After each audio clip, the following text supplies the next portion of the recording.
Hola, buenas tardes a todos. Bueno, en esta ocasión vamos a desarrollar o vamos a comenzar a ver la unidad relacionada con los espacios vectoriales. Para eso nos vamos a tener que estudiar una cuaterna que está representada de esta manera, donde B representa un conjunto de elementos que ya hemos visto. B podría representar un conjunto de vectores, ¿sí? De vectores de dos componentes, vectores de tres componentes, vectores de 4, de 5, de 6. O sea, podríamos pensar que B es un conjunto de NU+, ¿sí? ¿Cómo lo representaríamos? Lo representaríamos como Rn. Este sería un conjunto de vectores, ¿sí? Que serían NU+. Podría ser R2, R3, R4. Otra posibilidad para este conjunto B, que es un conjunto que también ya hemos trabajado, es el conjunto de las matrices. Vamos a hablar del conjunto R de N por M, ¿sí? Este es el conjunto de las matrices. Cuando n es igual a m, ¿sí? Estaremos hablando de matrices cuadradas. Entonces, ¿qué quiere decir? Que B, en este caso, va a ser una bolsa gigante que va a tener todas las matrices que nosotros podamos pensar o imaginar. Estos conjuntos ya lo hemos trabajado. Conjunto de vectores, conjunto de matrices. Ahora vamos a trabajar también con un conjunto que no hemos trabajado directamente en este curso, pero seguramente ustedes ya tienen experiencia de haber operado con elementos de este conjunto en otros cursos de matemática, que está representado por, lo llamamos así, P sub n. ¿Y esto qué significa? Van a ser el conjunto de los polinomios de grado menor o igual a n, ¿sí? Este es el n, menor o igual a n, inclusive el polinomio nulo. Inclusive el polinomio nulo. ¿Sí? ¿Qué sería esto? Bueno, vamos a hacer un ejemplo. Si yo, por ejemplo, pienso en un P sub 3, estaría pensando en una gran bolsa donde acá adentro estarían todos los polinomios de grado 3, los polinomios de grado 2, los polinomios de grado 1, el polinomio de grado 0, que era el polinomio constante, que eran números, y el polinomio nulo, que es un polinomio que carece de grado. O sea que acá dentro de esta bolsa yo podría estar pensando que está el polinomio, no sé, 2x cubo, el polinomio, no sé, x cuadrado más x más 1, o sea, este polinomio de grado 3, este de grado 2, podría estar pensando en el 3x, un polinomio de grado 1, podría estar pensando en el 7, ¿sí? Un polinomio de grado 0, y por supuesto el polinomio nulo. ¿Ok?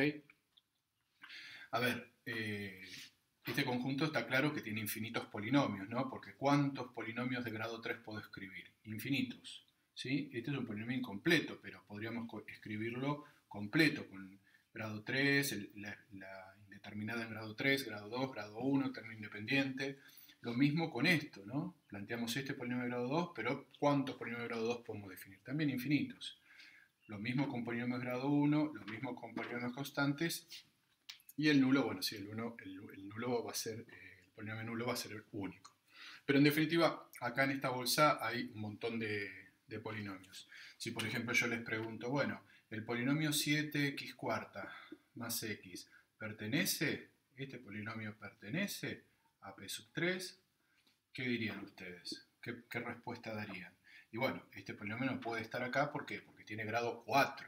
Y acá adentro están los polinomios de grado 3 o polinomios de grado menor a 3. Con lo cual, la respuesta sería que este polinomio no pertenece a p sub 3.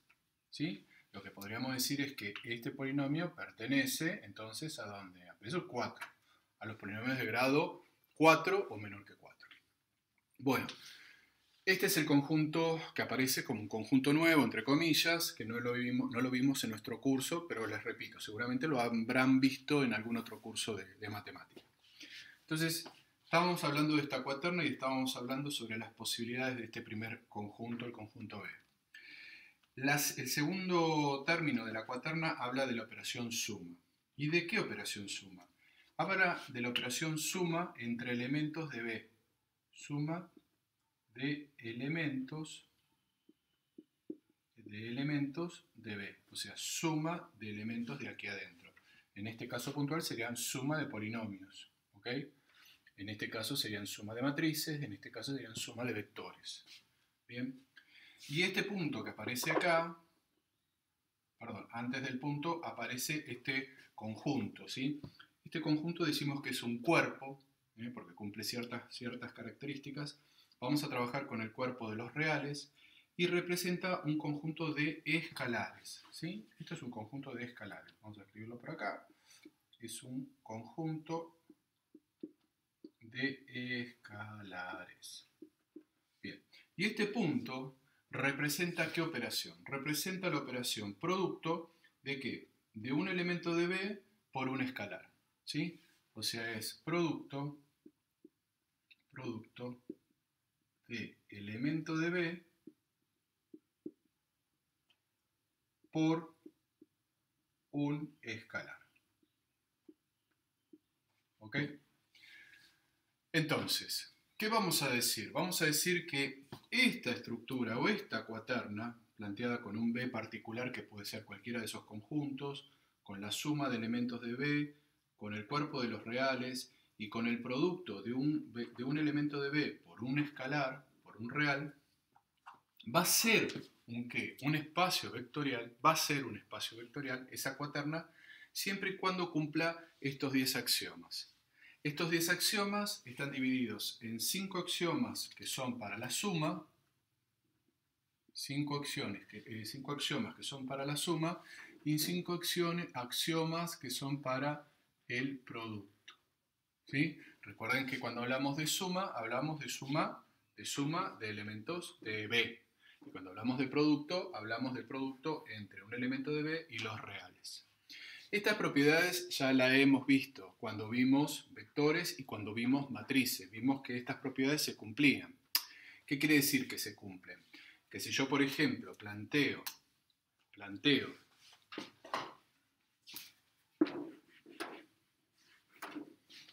la cuaterna, R3 suma reales y producto, ¿sí? Y pregunto si esto es un espacio vectorial y con seguridad voy a poder decir que sí. ¿Por qué? Porque esta cuaterna va a cumplir estos 10 axiomas. ¿Qué significa que cumpla los 10 axiomas? Por ejemplo, si planteamos, no sé, la propiedad conmutativa, ¿qué implicaría? Que si yo tomo dos vectores, fíjense, dos vectores que están en B, en este caso B es R3, esos dos vectores sumados en un sentido o en el otro, el resultado tiene que ser el mismo. Ustedes ya saben que la suma de vectores, ¿sí?, sumadas en un sentido o en otro, daba lo mismo, o sea que cumple la propiedad conmutativa.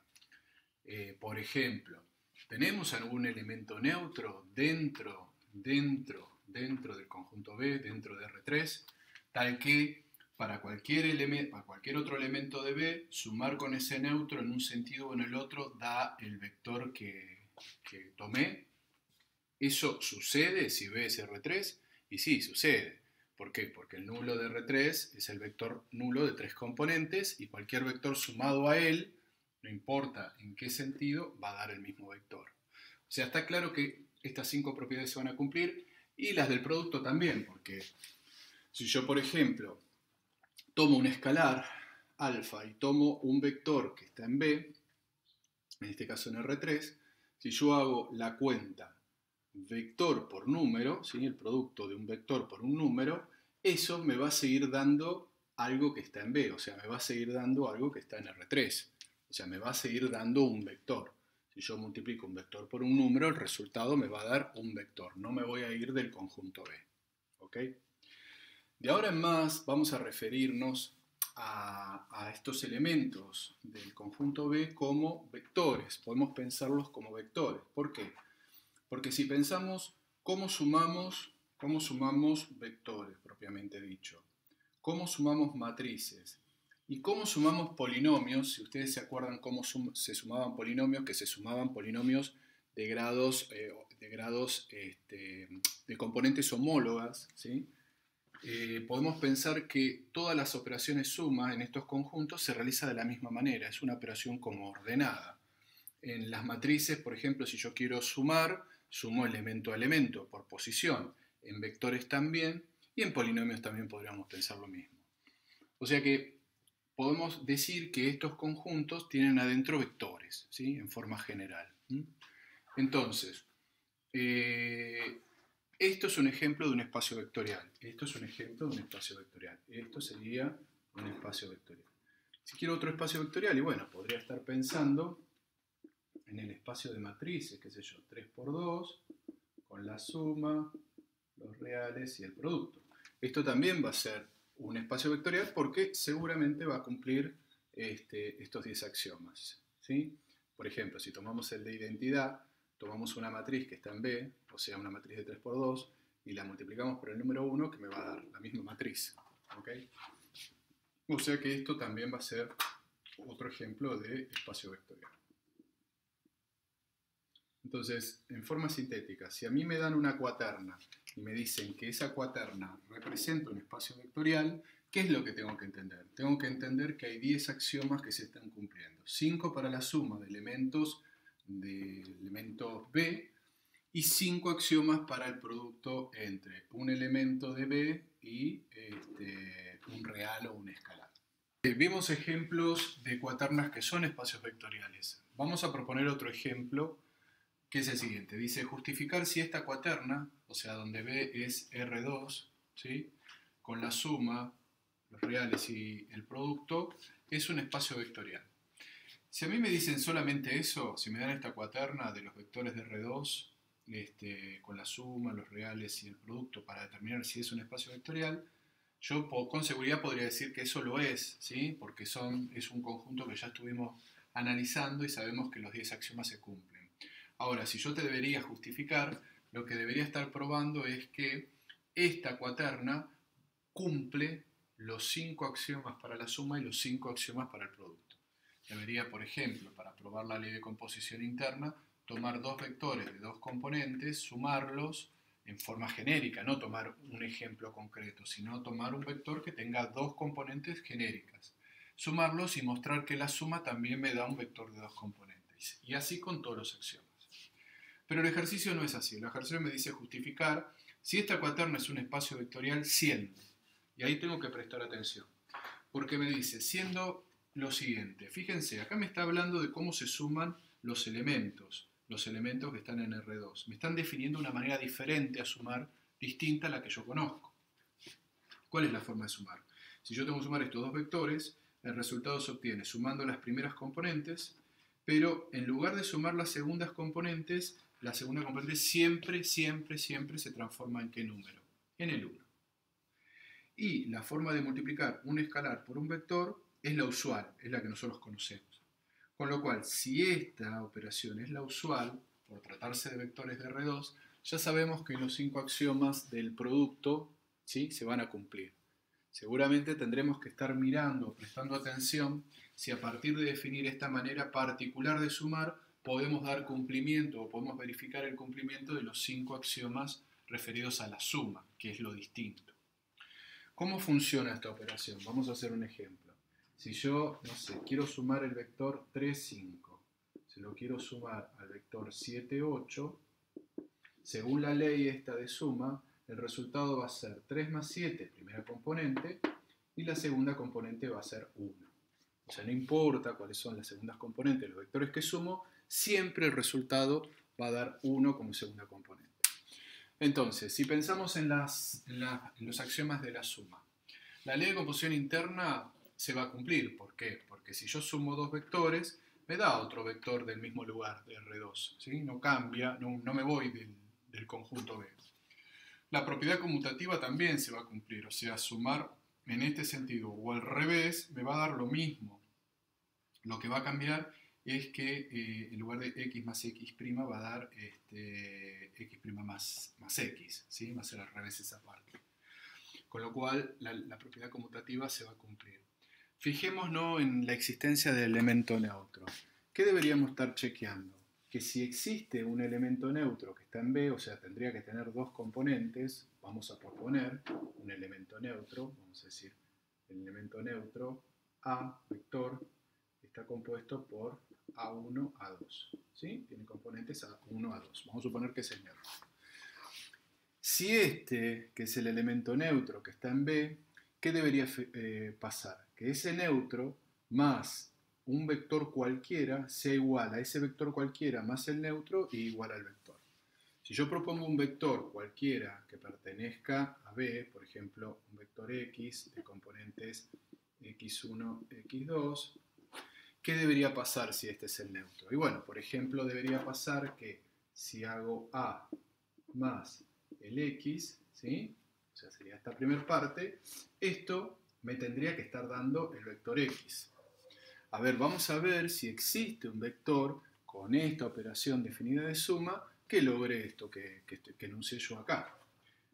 Entonces, ¿qué sería? El vector A sería el vector A1, A2, sumado el vector X, que sería el X1, el Y2, esto me tendría que dar el vector X. Pero ¿qué pasa? Yo sé que para sumar, la suma se resuelve de acuerdo a esta ley. O sea que esto me va a dar, ¿qué cosa? A1 más X1, ¿sí? Y la suma de A2 y 2 va a ser igual a 1, ¿sí? Entonces, la pregunta es, ¿esto es X? ¿Esto es el vector X que yo propuse ahí? No, no es el vector X. Entonces, ¿qué quiere decir? Que este que está acá no va a ser el neutro, ¿ok? No va a ser el neutro porque no logra la igualdad de la operación. Podemos pensar también en un ejemplo. Si yo propongo el vector X, lo propongo como el vector 3, 4. Y pienso si hay un neutro para ese vector 3, 4. Entonces yo debería pensar que el A más el X debería estar dándome el X, ¿no? Si el A es el neutro. Entonces, si yo planteo que queda A1, A2, más quién, más el 3, 4, debería ser igual a quién, al 3, 4. Debería ser igual al 3, 4. Entonces, si yo resuelvo, ¿esto qué me queda? A1 más 3, punto y coma, la suma queda 1. ¿Sí? Acuérdense que sumar siempre daba 1. Y esto tiene que ser igual al 3, 4. La pregunta es, ¿existe un A1 y un A2 que logre esta igualdad? Y no, porque acá tengo un 1 y acá tengo un 4. Puedo encontrar un A1 que logre que esto se convierta en 3. Sería un A1 igual a 0, pero no existiría A2. Entonces, al no existir una de las componentes, ¿qué digo? No existe este vector A que yo estoy buscando, que es el neutro. ¿Sí? No existe neutro. ¿Sí? No existe neutro en la operación suma. ¿Ok? No verifico este axioma. Basta con que yo no verifique uno de los 10 axiomas para decir que esa cuaterna con estas operaciones no es un espacio vectorial.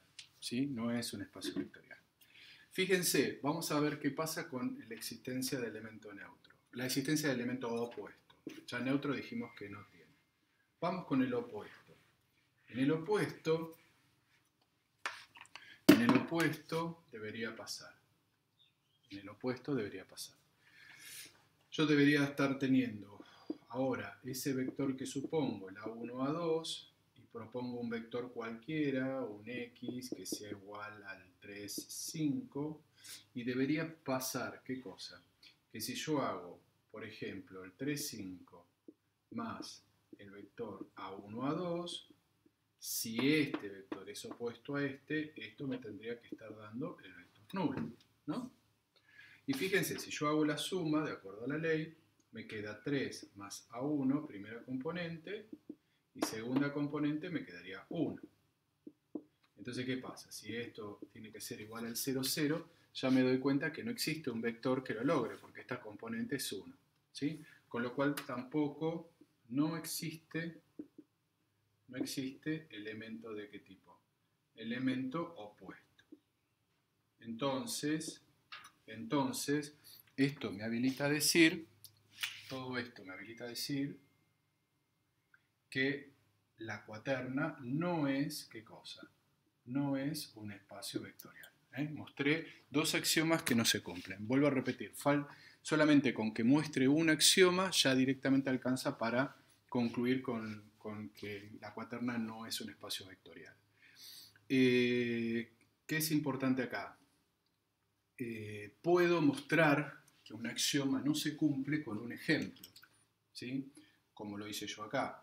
¿Por qué? Porque, por ejemplo, el tema del elemento opuesto a mí me dice que esto, la existencia o esta operación se debe verificar ¿para quién? Para todo elemento X. Si yo encuentro un vector X que no la verifica, eso me alcanza y me sobra para decir que el axioma no se cumple, ¿sí? Entonces, cuando un axioma no se cumple, yo puedo proponer un ejemplo concreto para mostrar por qué no se cumple. Ahora, si el axioma se cumple, si el axioma es verdadero, yo no puedo mostrar o demostrar la verdad de ese axioma con un ejemplo concreto, ¿sí? Ahí tengo que trabajar de manera general, porque si lo hago con un ejemplo concreto, estoy mostrando que ese axioma, ¿sí?, funciona solamente para el ejemplo que yo estoy marcando. No estoy mostrando que eso funciona para todos los infinitos ejemplos. Así que acuérdense, para demostrar que algo es falso sirve el ejemplo, pero para mostrar que algo es verdadero el ejemplo no alcanza.